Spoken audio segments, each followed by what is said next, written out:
What is up, party people? It has been a while, so welcome back to my channel. I'm Nicole of SewGnar Sewing Patterns, and I'm here today with a special release. If you haven't seen it online already, I've been cross-posting places. I just released the Juno Clutch Wallet. This is a wallet named after my niece, Juno. She is my little heart baby. I love her so, so much.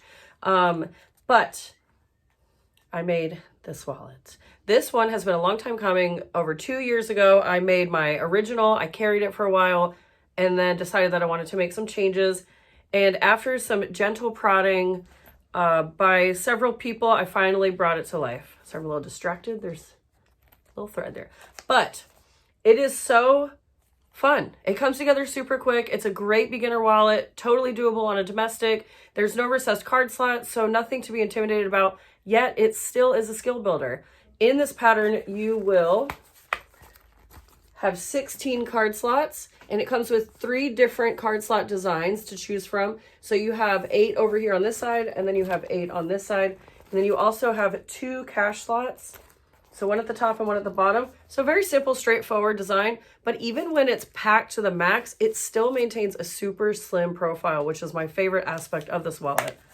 Along the back side here, you have a coin pouch, and the fun little detail is that it's gusseted, which I love. This was a brain bender for me, which was part of the reason it took me so long to put this pattern out. But after making several prototypes, I gave a couple away, I finally settled on this design, and I hope that you love it. I think that it's as straightforward and concise as I could possibly make it. So you have 2 options. You can use spring snaps or you can use magnetic snaps, and you can add an optional wristlet strap. You can add 2 D-rings and make it a little crossbody. Depending on the size of your phone, it will fit in here in the pocket. Otherwise, you could just slide it right here, and with how tight it gets when it's closed, it'll be snug and you won't have to worry about your phone falling out. But yeah, I hope that you enjoy it. It's just a fun, straightforward, really attainable wallet. There are lots of ways to customize. You can do all one color with like a pop of zipper tape and then some fun edge coat. Here's another example. This one I did brown cork and then agave on the inside. And for some reason, this one reminds me of like mint chocolate chip ice cream. It's giving mint. This one's really fun, so you can do a nice graphic cork or vinyl on the outside, and then you can incorporate some colors on the inside. Because there are so many card slots, you can really do a lot of different color variation here on the lining. And then here is this one, all in the same color cork as well. And I love the same color cork for a subtle, simple, sophisticated design. And then here's the back on that one. You can do a fun pop of fabric here on the lining of your coin pouch. And yeah, I just really, really love it. I hope that you do too. You can find all the pertinent links below as well. You'll find for the corset D-rings, those will be down below too. And without further ado, let's make the Juno Clutch Wallet. Side note, I wanted to address my voice. A couple weeks ago, I had a terrible case of laryngitis. You might have noticed that I've been absent on YouTube for a while, and that, along with procrastination and poor time management, has led me to being off of YouTube for over a month. So I'm really happy to be back, but this voice is not all the way back. She exited several weeks ago, and it's been a slow process of healing. It was a solid 8-9 days that I had no voice at all whatsoever. I sounded like The Exorcist with a bad smoking habit. It was really a rough time period because you think about like losing your sight and losing your hearing, but you don't think about losing your communication. And it was a time of deep introspection because I couldn't talk. So I'm glad to be back, but it's like I said, my voice is not 100% healed. It sounds like I'm a boy going through puberty, and I can't hit my high notes, which I never really could. But yeah, you'll notice that my voice is kind of wavering throughout the video, and that is because of laryngitis, coupled with a second sickness that I brought back from Sew Expo. So enjoy. let's start by going over our materials. So I have cut, prepped, and ready to go all of my exterior and hardware. And starting out with, we have the main panel exterior. The exterior has the zipper box cut out, and you want to be sure that you're cutting out this gusset line as well. And it has the snap placements marked down here at the bottom. And then we have our main panel lining, and I have snap placements marked at the top. This pattern piece is the same. It's the main panel, and you just need to pay attention to the markings to know which marks go on the exterior, which marks go on the lining. But it's all very self-explanatory. So we have those two. We have our card panel back, and what I did to mark these lines, you need to mark these card slot edge lines, and on the wrong side, I just took the pattern piece and I slid it down 1/4 of an inch, and then I just made little tick marks exactly where these marks are. Flipped it, repeated that process over on this side. Then we have two card panel A. So just like card panel back and card panel A, we are not cutting this top line here that you will see that we do in the rest. So do not cut card panel back or card panel A, even if you're doing a card slot design. These stay straight. Now we have card panel B, and this one is going to be the middle top piece here that's showing. And so you want to make sure that you are mirroring whatever top cut you do on your card slots, which brings me to those. I have all 6 here cut, prepped, ready to go. They all have their midlines cut out, or mid sections cut out to match. I have my zipper gusset. You need to be sure that you are cutting your textile wrong side up. Otherwise, your gusset is not going to face the correct way whenever we install it. And then I have my lining, top and bottom. The top has a piece of interfacing that takes up the whole same size, and the bottom doesn't. It's going to be about 1/4 of an inch smaller on one short side and one long side. And so pay attention to the pattern whenever you are interfacing or ironing these together. Next, I have my zipper here. I'm using number 3 zipper by the yard and a pull. And so you can use number 5, but it is just a little bit easier to sew whenever you're sewing right in this here area here. Number 3 is just a lot easier to stitch around. Number 5 is totally feasible. You can do it. Here is an example. I just prefer the feel of a number 3, so that's what we're doing on this one. I have, my wrist strap here. I'm going to show you how to do the optional wrist strap. So I have that cut. And then I also have my lobster clasp. And then I'm using a corset D-ring to attach it to my wallet. If you want to use a traditional D-ring attachment, you need to figure that out yourself. It's not a challenge, but you need to cut a strip of whatever your textile is and loop it through your D-ring, and then you'll put it on in between your 2 outermost layers. But I do not cover that in this pattern. That's just the quick way to do it. I will be showing you how to use this D-ring.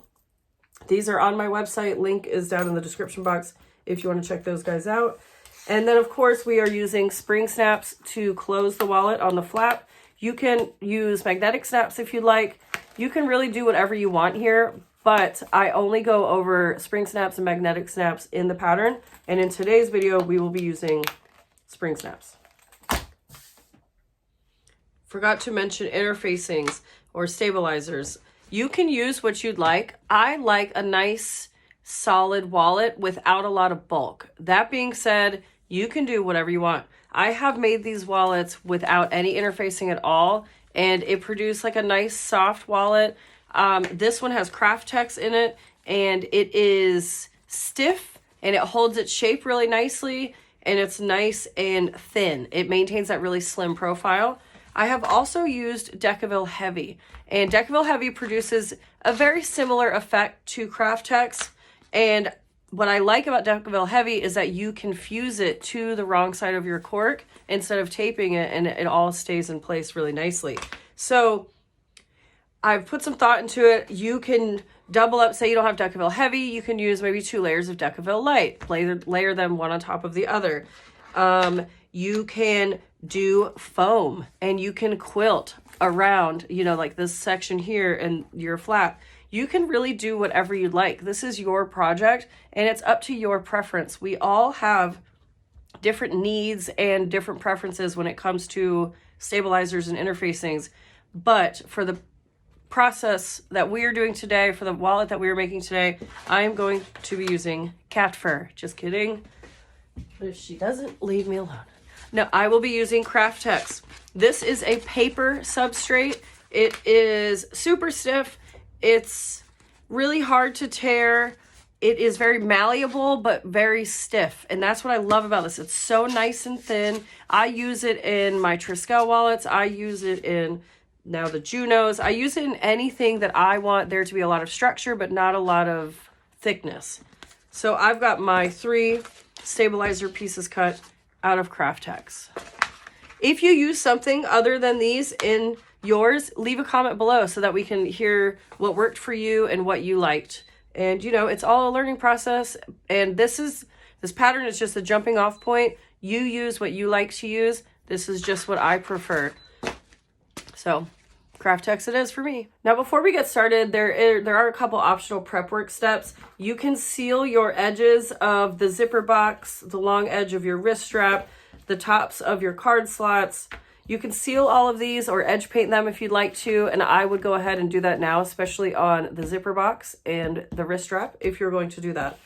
Otherwise, you can use just regular Mod Podge for a quick clear coat. You can use Elmer's glue. You can use 1 coat of base coat. The choice is yours and yours alone. The other optional prep work that you can do is you can top stitch along the top edge of all of your card slots and card panel B. Now, this does nothing for the structure. It's purely for looks, but if you want that, then you would do that now before we get started. And step 1 of the Juno Clutch Wallet is you're gonna gather your card panel A and your card panel back. What we're gonna do is align our long edges along the top and the bottom. Now, if you know me, and you know my teaching style, I'm going to teach out of order from the pattern. And we're going to do that today. But it's not anything to be concerned about. What we're doing is we're creating the same exact process. We're going to be doing the same process for this side of the card slot panel as for this one. So I'm just going to be doing them at the same time. Now, when I was writing out the pattern, it got a little confusing because there are so many different pieces and I didn't want to confuse you more. So I just explained to you how to do one side at a time and then you turn and repeat that. But for this video, we're going to do both at the same time. So you're going to glue tape clip your card panel A to your card panel back, wrong sides together. So that way you have a nice, pretty side whenever you are adding cash, taking out your millions, all of that. So I'm just going to grab some double stick tape here. I'm just going to do a couple strips just to hold this in place. Now this is not going to be a card slot, so you can put glue or tape along the entire back.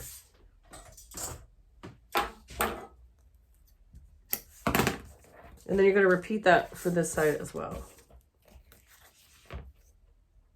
If your machine doesn't like tape, then just be aware. We will be stitching 1/8 from this top long edge. And so you can just keep it out of that stitch line by lowering the tape down a hair.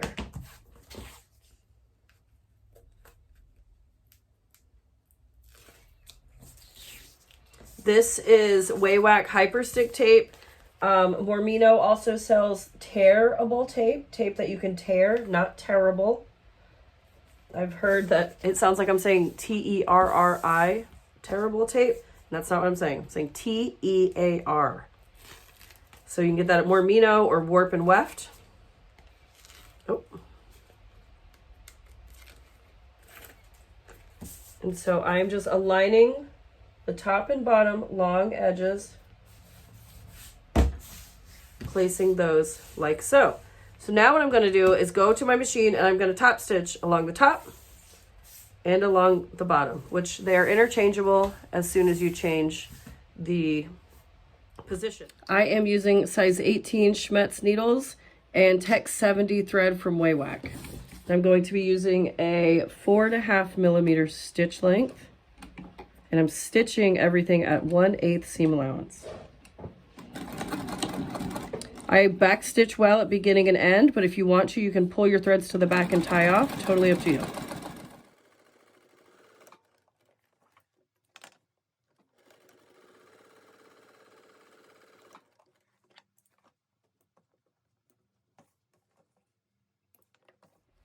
So now at this point, if you have any shifting or you have your two edges didn't quite meet up all the way, you're gonna go ahead and trim now. We're gonna trim at every step to keep everything nice and even. And I formulated the pattern to be slightly wider to accommodate multiple cards, but also to give us some leeway in trimming so that we have nice flush edges, especially when we get toward the end of the project. And if you are planning on edge coating, it just keeps everything nice and smooth.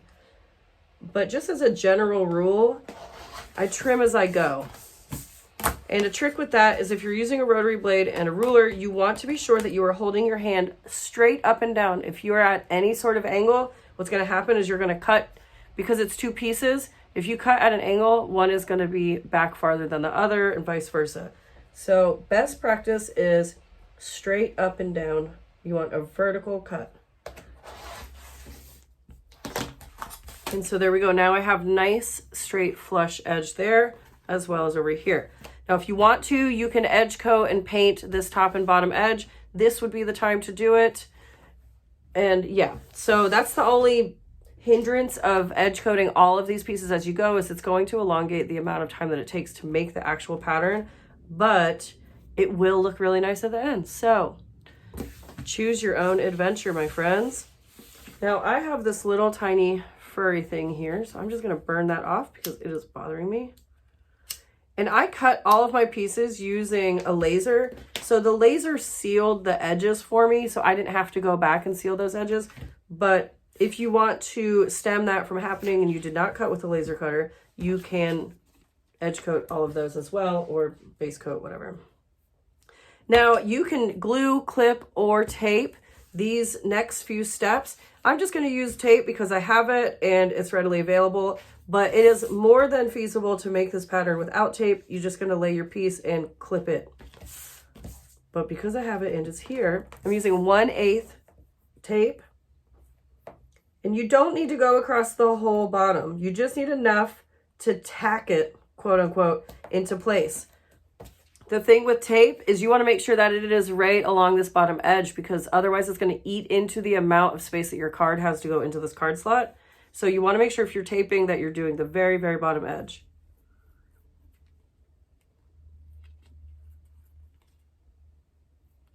Sometimes this tape is such a bear peel. There we go. All right, so because I have this side facing me, I'm just going to flip this upside down and work this way, only because it's hard for me to see without putting the back of my head into the video. Otherwise, you know, whatever. Anyways, you're going to take one card slot, and you are going to line it up on this first drawn line. Now, if you need to, if you transfer the marks how I did and you didn't transfer them all the way across the bottom, that's fine. You can go back and you can connect the lines. And that way it's a little bit easier to line up.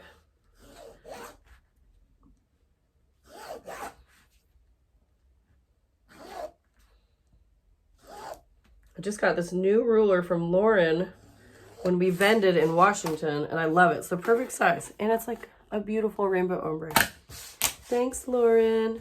Okay, so I just went ahead and transferred those lines. Now a note on this, because I trimmed off more on this side than I did on this side, now my line is just above the bottom edge of card panel A. And in the perfect world, in a perfect world, what we're looking for is panel A being on that first line. So just a note. So I might need to move this side down a little bit just because I didn't perfectly line it up when I trimmed the top edge. Okay, but what I'm looking for now is an even distribution of space between the right and left side. And I'm trying to align these little tiny short edges over here as well. And again, in a perfect world, this bottom edge should be flush too. And so you're going to do that on one side, and then you'll repeat that process on this other side.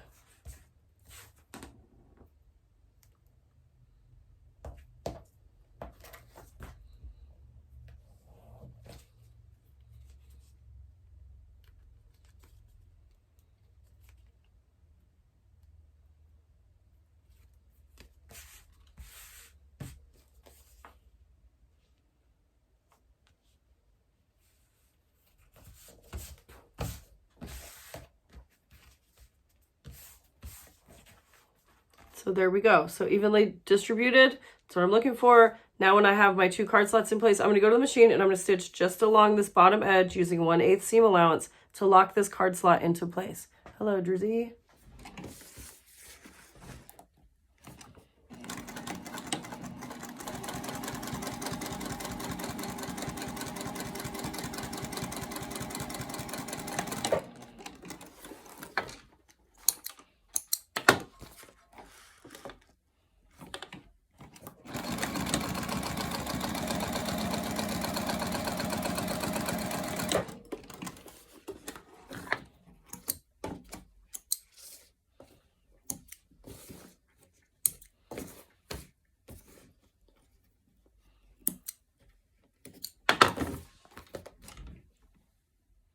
You might have guessed what we're going to do next, and if so, good job. We're going to take 2 more card slots, and we're going to lay them on the next card slot lines, as shown. So I'm going to repeat the process, put some tape here across the bottom, lay them on that second line, lining up these short edges, and then repeat that over here. And then we'll go to the machine, and we will stitch down just like before.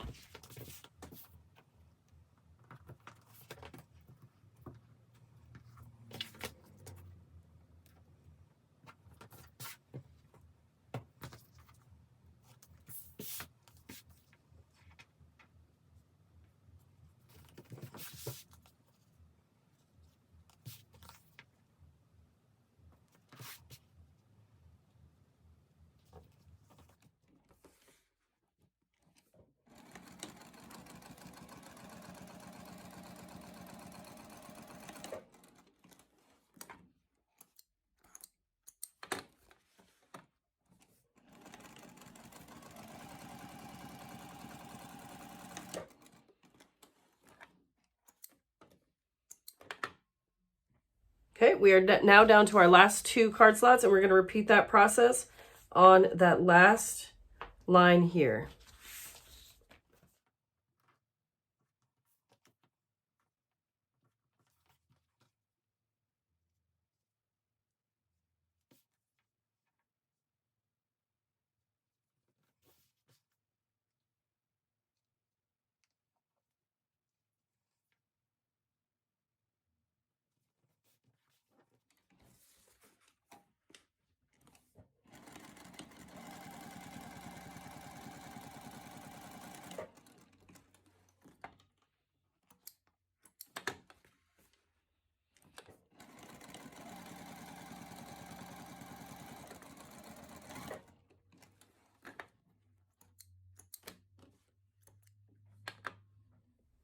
Now you should have your card slots on both sides stitched down just along these bottom edges here.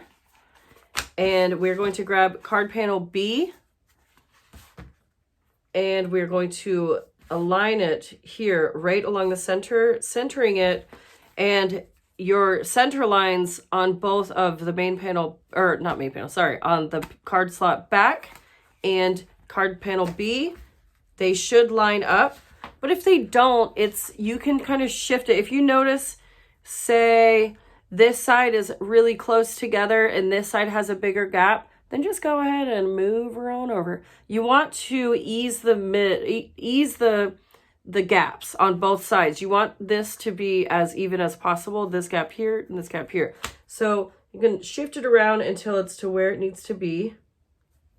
And then I'm going to clip my card panel B into place along this short edge over here and over here. And now if you haven't already, you do want to make sure that you have your midlines transferred as well. And if you need it to be just a little bit more obvious, you can connect the lines, or you can also extend the lines up, because we are stitching from our top card slot all the way down to our bottom card slot. So if you need to transfer your lines so that you can follow a straight line while stitching, you can go ahead and do that. Once you get enough lines here that you can follow, we're going to go to the machine. Again, we're going to start right here above the first card slot, back stitch really well, or leave yourself some tails to pull back and tie off, stitch down, and back up over here. Now, just as a precaution, because these card slots are going to be utilized every day, probably, I like to add a couple stay stitches at the top of each card slot. I just back stitch one, and then I'm going to stitch across and back stitch here. And any stress point on my wallet, I'm going to do that. And if you see me back stitching midway in my sewing, that's why. Any stress point, add an extra stitch. It'll save you some heartache down the road.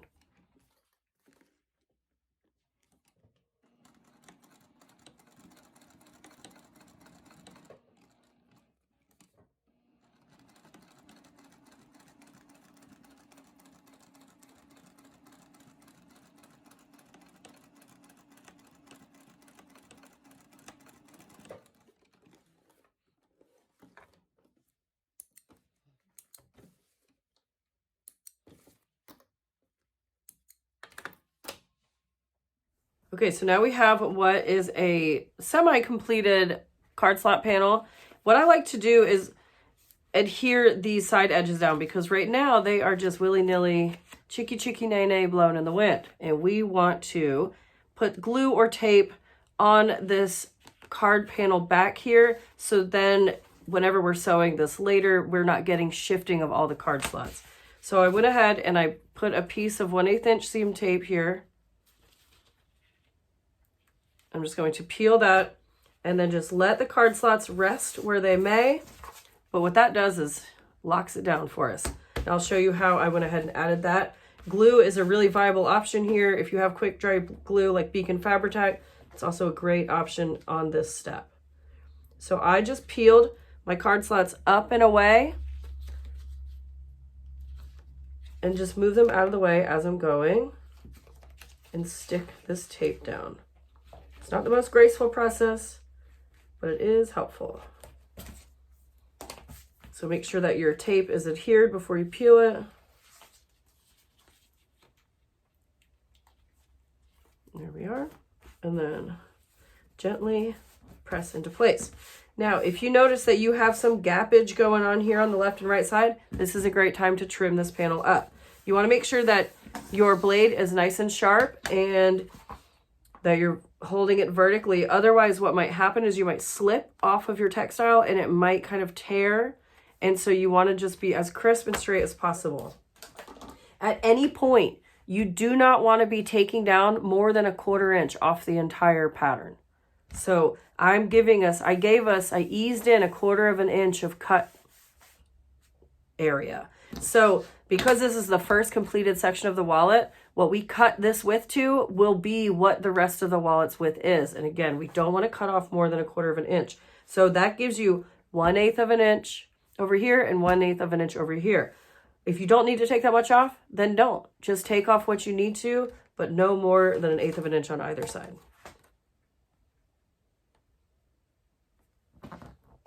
And what you do is you line up your measurement line, any measurement line. I'm just looking for a straight edge here with this edge here. So that way you know that when you cut this edge, it's not cattywampus. So I'm lining up the straight edge, and then now I can just scooch on over to the edge and figure out how much I actually want to cut off.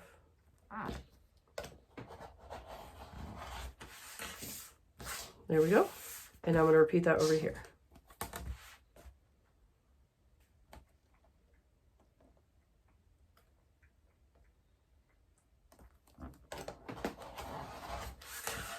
Ta-da! And now we have a completed card slot panel. We are not stitching down the center lines yet. We will be doing that later on whenever we attach this to the rest of the body.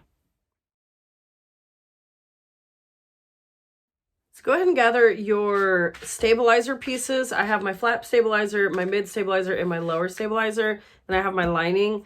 And if you're a dingbat like me and you only marked on the inside instead of the outside, like the directions told you to, then go ahead and transfer those marks now. And because this is where my snaps will be going, I know that I can get away with punching holes and I'll be just fine. So get that going. Now for this part of the project, I will be using glue just because I don't feel like fussing with tape. So I have my Beacon Fabri-Tac quick dry glue. It's my favorite glue on the market. That being said, I have not tried a ton of glues on the market. So, you know, you find what you like and you go for it. And Beacon Fabri-Tac has always been good to me. So what we are going to do is take the most narrow piece. This is our flap stabilizer. And I'm going to put glue all over this. You could put tape all over, but you do want to somehow adhere this to your lining. Otherwise, it's just going to be a nightmare. Now, you can get particular with this if you'd like to, but generally I just kind of eyeball it. But the main takeaway is you want all of your pieces to be about 1/4 inch from the sides and the top. It can be a little bit more, a little bit less. You want them to be centered on the long side and about 1/4 inch from the top and bottom. Now, when they're 1/4 inch, that gives us more than enough room to have a 1/8 seam allowance whenever we're doing our final construction. So get your flat piece glued down, and then you're going to measure 1/2 inch from the bottom of your stabilizer. And this is where you're going to lay your mid piece. So just like before, get some glue on here. I'm putting a decent amount of glue. I want to make sure that all areas of the stabilizer are stuck down evenly and that it's not going to peel off on me later. So you can see I put a healthy dose of glue there. So using the edge of my ruler, I am just pushing the edge of my stabilizer up against it to keep that 1/2 inch seam, or the 1/2 inch measurement there. Apply some pressure all the way around. And I just kind of eyeballed it and kept it lined up with the edges of this flap stabilizer there. Now for the lower stabilizer, obviously I have my whole panel turned, but in this orientation, lower stabilizer, we're going to measure 1 inch from the bottom of our mid stabilizer here. And it should rest with about 1/4 inch on this edge. So, ta-da, I did it. I'm making my own pattern, Mom. I know my mom watches my YouTube videos. I wonder if she'll hear me say that. I'm doing it, Mom. I'm doing it. All right, so lower stabilizer, glue, check. And let's lay this bad boy there.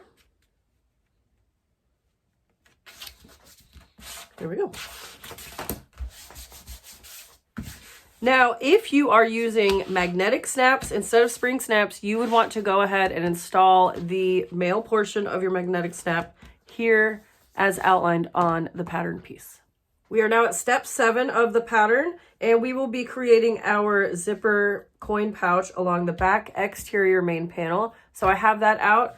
I have my zipper pouch lining top, zipper pouch lining bottom. These are both interfaced already. Have my zipper tape and pull along with some double stick tape. And the first thing that we need to do is go ahead and prep our zipper for insertion. So what I'm going to do is grab my zipper tape, and I'm going to quickly light the tape to singe off any little fuzzies. Peel back about 1 inch or so and add my zipper pull. Now these size 3 zipper tapes can be a little wily, but as with most things, when you practice, you get better. So we're going to get our zipper pull on. Wow, I haven't done a zipper pull that smooth in a long time, so go me. So what I'm going to do is I'm going to make a mark about 3/4 inch here on this bottom left section, because if you look at the zipper box, we need the bottom left to be angled down to create that 90-degree fold. So to give myself some working room, I am going to mark about 3/4 inch right there. And this is your demarcation line. This is how you're going to know where to fold to create that 90 degree.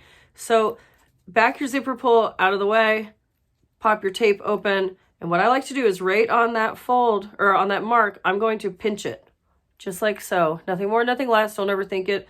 Pinch it. And then you take that pinched fold and lay it right underneath your teeth. So pinch and then lay it right underneath the teeth. Now you can attach this any manner that you want to. It is a choose your own adventure. You can burn the edges until they stick together. You can stitch it closed. You can add a pin. You can tape it. You can glue it. The choice is yours. For now, I'm just going to put a clip in here just to hold it in place. And what I'm going to do is I'm going to trim off this bottom section.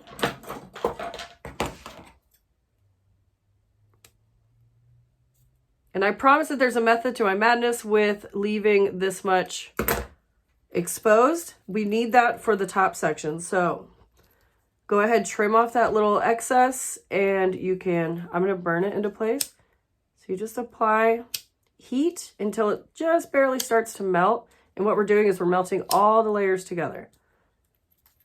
But, you know, be careful doing this. This gets hot, obviously. I'm not responsible for burned fingers. Ta-da! So that is just one of many ways to create a 90 degree fold. Do whichever way you are the most comfortable with. Next, we're going to grab our zipper lining pocket bottom. This is the piece that has the funky interfacing. This layout, I can just kind of give you a quick show. Ta-da! Quick show. From the back side, the zipper gusset line. So the gusset line is, this is what I will be referring to as the gusset line, is this little guy here. So the gusset line comes down here on the right-hand side. Now, when you have this folded and you have the gap toward the top of the panel, it aligns the fold with the cut gusset line. And that's what we're looking for. So that way, whenever we get later on in construction, we have a nice folded slim edge there. So in order to keep that in place, if you haven't ironed it and if it wants to hang out, I like to just put a quick small piece of tape and tell it to lay down.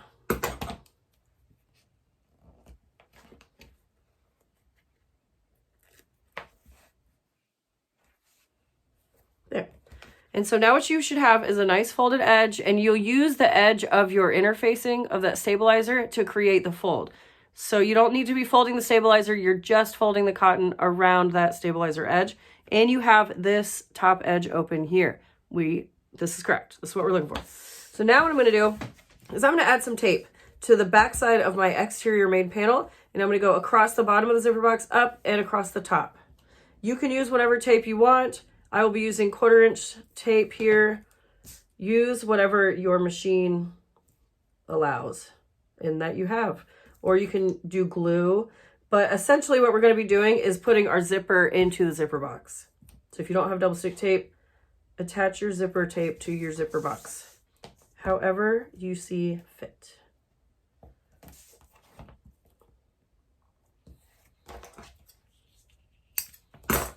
All right, so I just came up and around, and I extended past about 1/2 inch. And now what we're going to do is I'm going to peel my tape, and with my pull to the left side of my work, I'm going to lay my zipper tape in place like so. Now what I'm looking for over here is you want to get this 90-degree fold pretty darn close to this edge, but you don't want it overhanging the edge. You don't want to see the zipper tape. You can back it up to about 1/8 inch, a scant 1/8 inch. If you're more comfortable, you can do a full 1/8 inch. It's really up to you, but what I'm trying to finagle here is this open gap here. And I know it's probably kind of hard to see, but let me just pull the tape and I'll show you. Roll the tape. There it is. My half-hearted attempt at a joke probably didn't land. Okay, so I'm making sure that my tape is nice and straight. Kind of pull on it a little bit if you need to. I like to lay my pull right on the tape so that it's nice, it's out of the way. And so when I'm laying my exterior main panel on my zipper tape, I'm going to start with this bottom edge, and I'm laying it about 1/8 of an inch here. And then I'm going to lay this bottom edge. I'm ensuring now that it's nice and straight. If it's not straight, you can just peel it and redo it. It's definitely not straight. I don't know if you can pick up on that, but as soon as I pick it up, it definitely gets super wonky. But it's not straight. It kind of goes down a little bit here toward the end. So I'm just going to peel it and re-stick. And then when I get it to where I like it,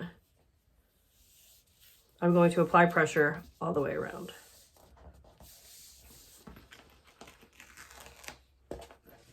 This is what you should have. So now what I was, whoa, slow down, Nicole. What I was referring to before is if you scooch your zipper tape at the bottom left edge, if you scoot it over any more, then you're going to have a big hole right here. Hello, see my fingertip? So the farther over you take it, the bigger that hole is. If you don't mind that hole, go for it. It's your wallet. I don't care what you do. But if you want this to be as close together, as closed up as possible, you're going to need to bump your zipper tape over as close to this gusset edge as possible. Now, we're going to be adding the zipper gusset in here, and it will fill in that little hole. But you do, or another thing that you want to keep in mind is if you do bump it over too far, then stuff can slip out of that little hole. So it's just, you know, do 1/8. Do 1/8. Just trust me. Why don't ya? All right, so again, I'm just ensuring that my zipper tape is nice and straight. I don't want any buckling in the tape. Otherwise, it's going to be funky. See, I've got like this weird little bubble happening here because I keep picking this up and messing with it. So I'm going to redo it because a bubble won't stand. Okay, so 1/8 of an inch. Overhang here, make sure we're straight. Now, if you're using a number 5 zipper tape, it's going to take up a lot more real estate within this zipper box, and you won't have as much tape showing, which can be a blessing in this situation because it has less opportunity for it to look uncentered. But again, the number 3 zipper tape comes in clutch because it's just so much easier to sew over a number 3 tape in this area.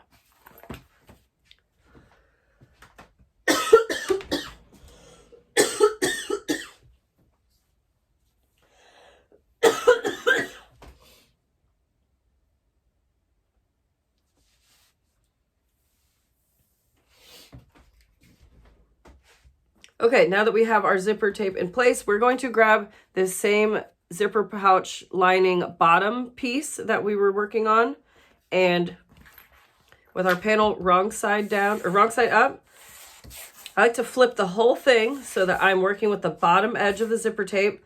My folded edge is on the left side because we're lining up the folded edge with the gusset here. And I'm going to tape this into place. Now, you don't need a ton of tape here, but if you want to double and triple stick your zipper tape, this is a good time to do it. Just put a piece right across the bottom. And now I'm going to line up this edge that does not have the interfacing. I'm lining up the top raw edge along the bottom raw edge of my zipper tape. And I'm also paying close attention to where this folded edge rests.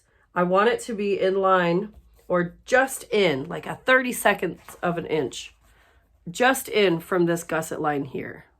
And the reasoning is because once we stitch it and we fold it down, we want this to be almost flush with this gusset line here.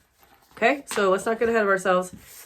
You're going to attach the raw edge to the bottom edge of the zipper. Once you get that in place, we're going to go to the machine, and I'm going to stitch from the top. So I'm going to start my stitching here. Oh, let's see. I'm going to start my stitching here, and I'm going to pull my stitches through to the back so that I have the least amount of back stitching as possible. But I'm going to stitch just across this bottom edge, point A to point B. Now, something else to ensure is make sure that as you're coming over to your sewing machine, this does not flip down yet. We want this lining to be up, facing up toward the top, because we're stitching here on the uninterfaced section. So I have long tails. so that I can tie this off.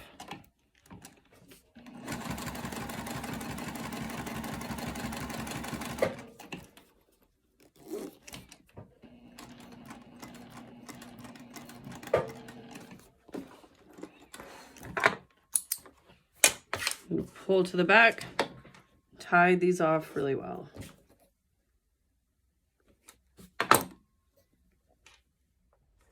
This is what you should have right now. One stitched long edge right underneath the zipper box here.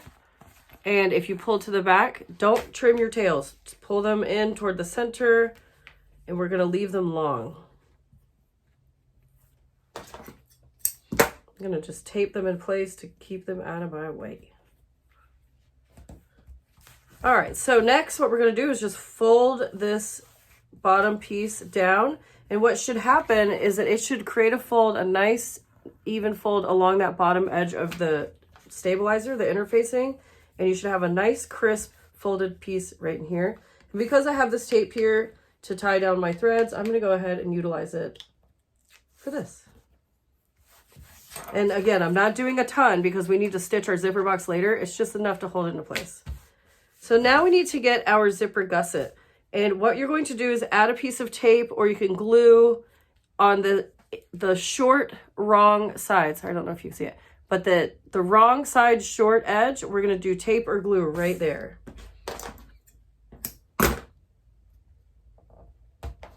Oh gosh, I really taped that like a wild woman. And of course it comes off the easiest. I'm going to fix that. I don't want it to be so crooked. There, that's better. And what we're going to do is wrong side up, or no, sorry, right side up. We're going to sandwich right on top of this zipper gusset line over here. We're going to line up the short edge and the top of that short edge right along this zipper gusset. And then we're going to go back to the machine and we're going to stitch just down that short side right along there. And again, you can pull your threads to the back and tie off, or be sure to back stitch well. All right, so I like to start from the bottom of my box here.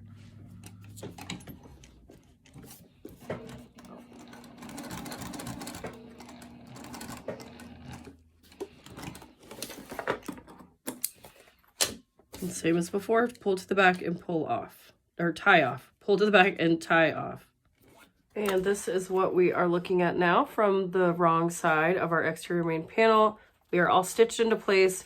We have a nice sandwiched edge here with the fabric lining. And then this is what it looks like from the back, or from the outside. So because I pulled off and tied to the back here, but you have to trim those. There's nowhere to tuck them. But what you can do is just burn those and singe that thread in hopes that it doesn't ever come undone. Alrighty then, getting close. I'm going to add a piece of tape up this outside edge of the zipper gusset.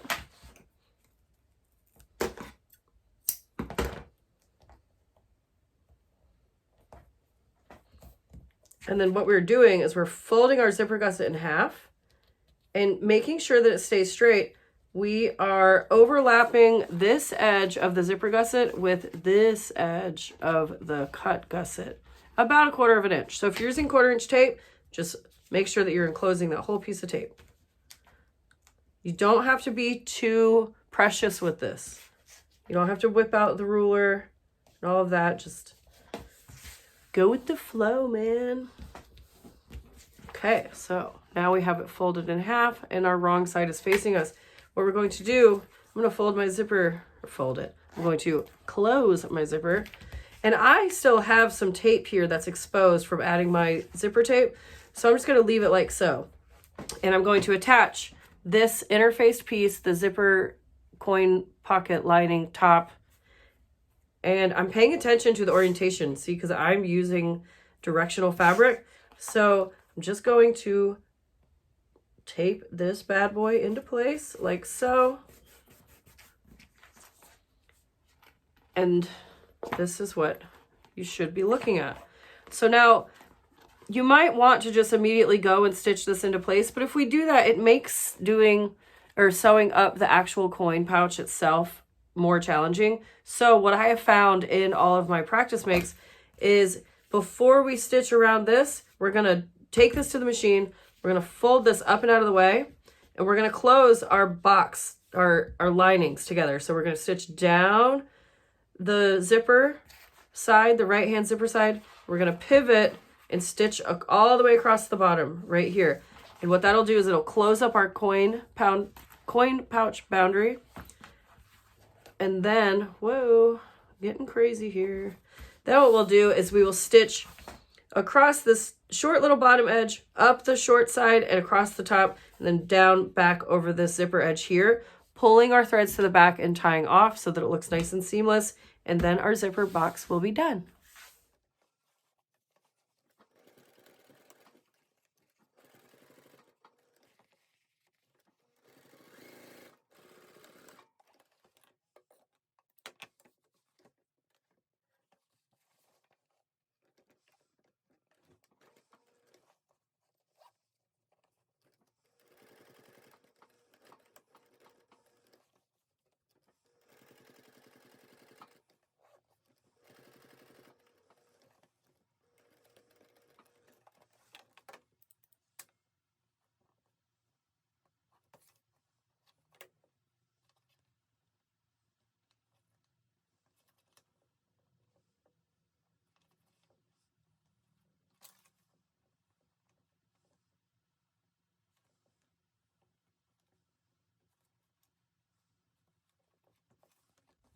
Right, this is what we're looking at here. One completed zipper coin pouch. I know that this is the intimidating portion of the pattern, so I hope that you are happy with how it came out. I really find that it's a lot easier to break it down into these smaller steps because otherwise it becomes an origami situation along the back and can get tricky really quickly. So I hope that you enjoy that. It took me a long time to figure that out. So yeah, let me know. So next thing that we're going to do is install our snaps. So using the marks that we made earlier in step 1, we're going to punch out the holes here. And we are going to be installing the hat portions of the snap. And I know well, they actually have real names. They're called the eyelet. The top hat is called the eyelet. And the little hat is called the stud. So these are the two that we will be installing. So the eyelet goes on the inside of whatever you're attaching the snap to. It sits nice and flush. So I'm going to put both of those through the wrong side. And so they're sticking up like so. And then now, using my press, I changed out my die set so that these fit. And we're going to press our hats into place. Oh, that's not right. Okay, here we go. And simple, easy peasy lemon squeezy. Those are ready to go. And now we are to assembly of all of our layers. So at this point, if you are making a traditional D-ring attachment, this is where you would do that. And so what I would suggest doing, let me find the hardware. So act like this attachment isn't there. Say you have just your D-ring. I would take, you're going to measure the width of your flat end of your D-ring and cut about a 2-inch long piece by whatever width your D-ring is. And then you're going to wrap it around the flat portion, glue or tape it into place. And then what you will have is effectively the same thing, except this metal piece here will be your fabric. And then you're going to lay that using the main panel pattern piece, mark the hole that it shows you, or at least the area. You might have to bump yours out a little bit farther because you need to be able to stitch around this. But you would lay it in between the flap and the back as shown on the main panel piece. Otherwise, put your D-ring to the side, your corset D-ring, and we will attach that at the very end because that's going to go through all of our layers. So we need our exterior. Oh, wait, gosh, what am I thinking? Crazy girl. I need to trim down my zipper. See how it's just a little bit long, and I did that to give us plenty of room over here to sew it down, but let's trim this out of place, or trim this down, so then we have plenty of room to go around it later. Now, we need to grab our card panel and our lining. What did I do with my lining? Okay, I found it. I had put it in my press to flatten out the craft text. I thought I was losing my mind there for a little bit. All right, so I'm gonna grab these two. I'm gonna grab my card panel and my interior, and I'm going to turn it to where the flap, so the flap portion of my stabilizer is on my right side, and I'm making sure that my card slot panel is right side up, and I'm going to lay it on top. I'm going to measure 1/2 inch from this left side, line up my panel like so. If you trimmed anything off, keep that in mind. That's going to come up at this point. You do want to keep this centered, and we'll trim off both long edges. Otherwise, you're going to have an uneven, your zipper box will not be centered. So do this. Clip into place. You can also use the markings on the pattern pieces, and you'll line up the midlines. That's another easy way to do it. But right now you have your card slot panel attached to your lining. Ta-da! And then you're going to flip this guy over. I'm going to pull all my tails here toward the center. And then we attach the lining section to the exterior. Now you could glue, clip, tape, clip, I already said clip, glue, clip, or tape this together, both of these together, lining up all 4 of your edges. So go for it. I'm going to use some big strips of this 1/2 inch double stick tape.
This is what we have now. You should have your little folded edge, or the bottom edge here, and nice tight stitch lines all the way around.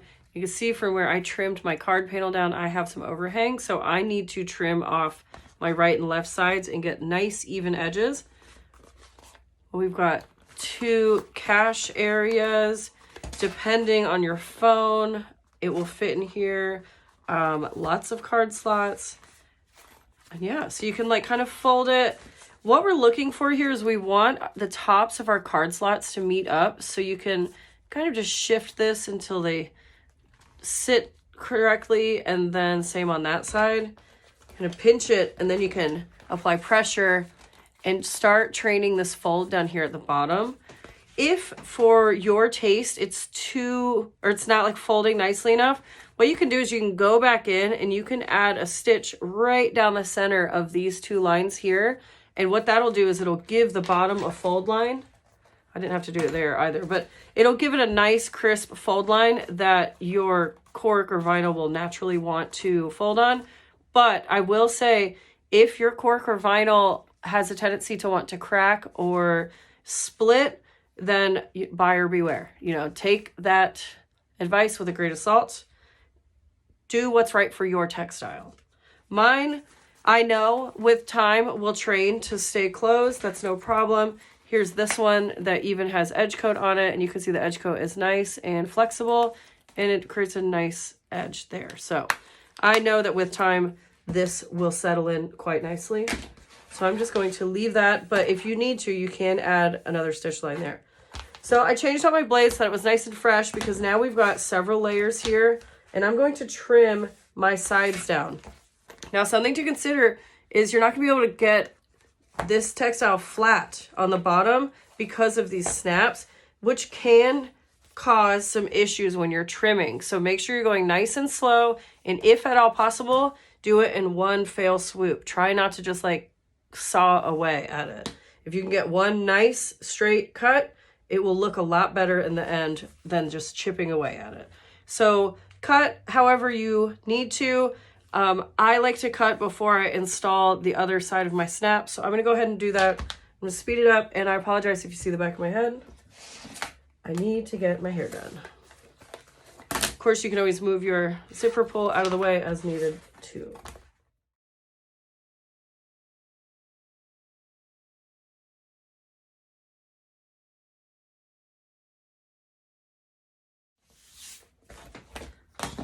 All right, so now we're going to install the other half of our snaps. Oh, hello.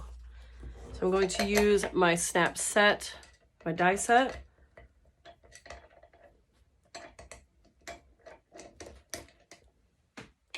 I need to get my snaps. So for this, we're going to be using the cap and the snap.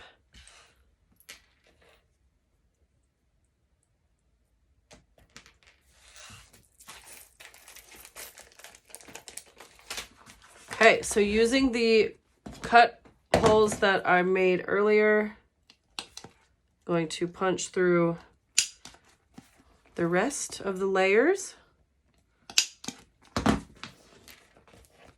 And you add your cap on the outside of the wallet.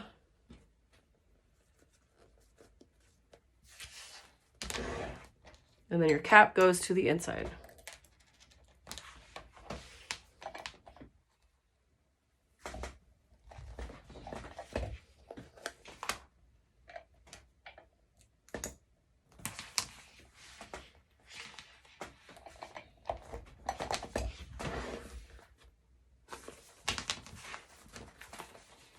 You can test fit. Now there are a couple different options that you can do too. If you notice that like your flap is a little funky, like I can tell that my two pieces of cork aren't totally adhered through here. So if you want to, you can go back in, you can add some fun stitching.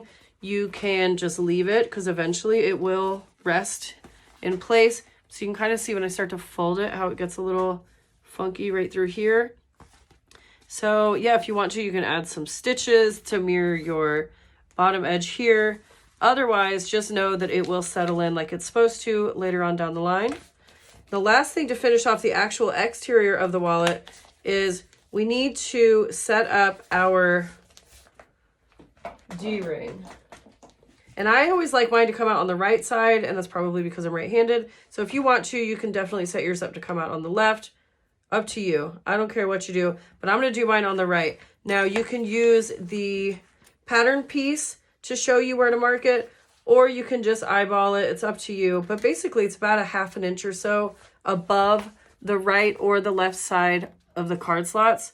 And you want to do it just, like I said, about a ½ inch. You can do one attachment. You could do two. You could turn this into a crossbody, add a chain, be super swanky. Again, the choice is yours and yours alone. So do as you wish. I am going to add one here at the top right.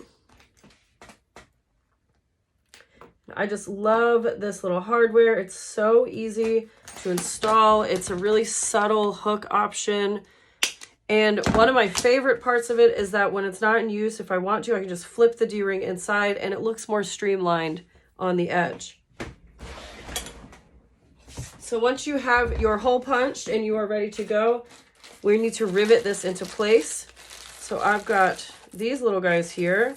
Now, when you purchase a pack of these, they come with rivets. So you can use those, or if you have a different preference, you know, just use whatever you'd like. The other option as well is you can install it on the outside of your wallet if you like the look of it. You can have it on the outside. I tend to always install mine on the inside. But again, whatever your preference is, you go for it.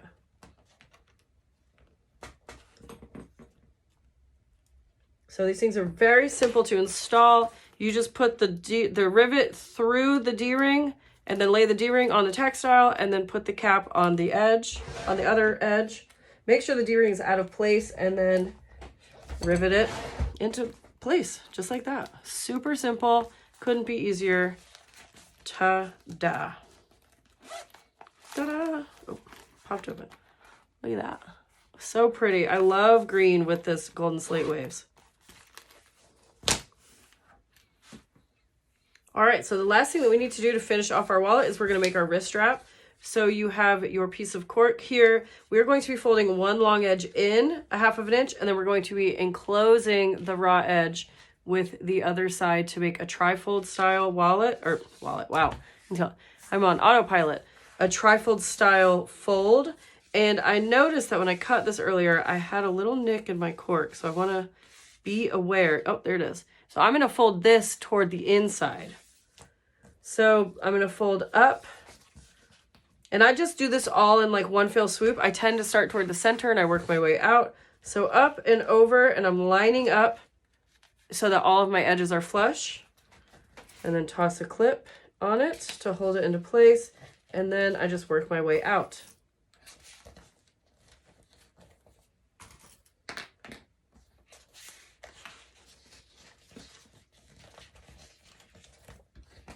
And then what we're going to do is go back to the machine and we're going to stitch around all 4 edges of this using a 1/8 seam allowance and back stitching well at beginning and end.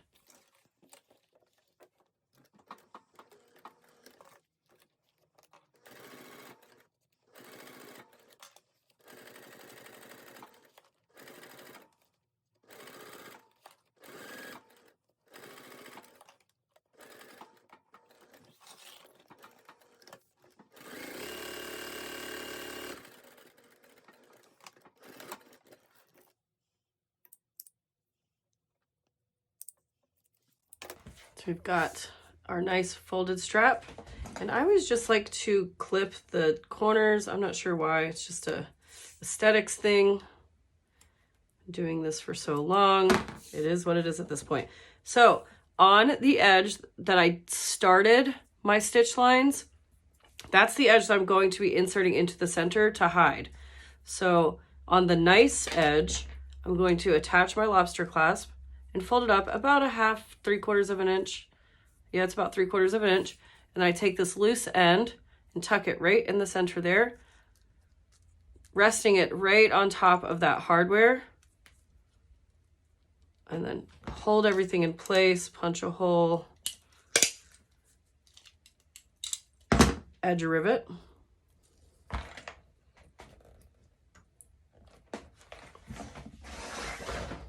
And using whatever tools you have, press your rivet into place, and then now you have your wrist strap. We're at the end of the wallet making process. I hope that you enjoyed this video, and I hope that you love the pattern as well.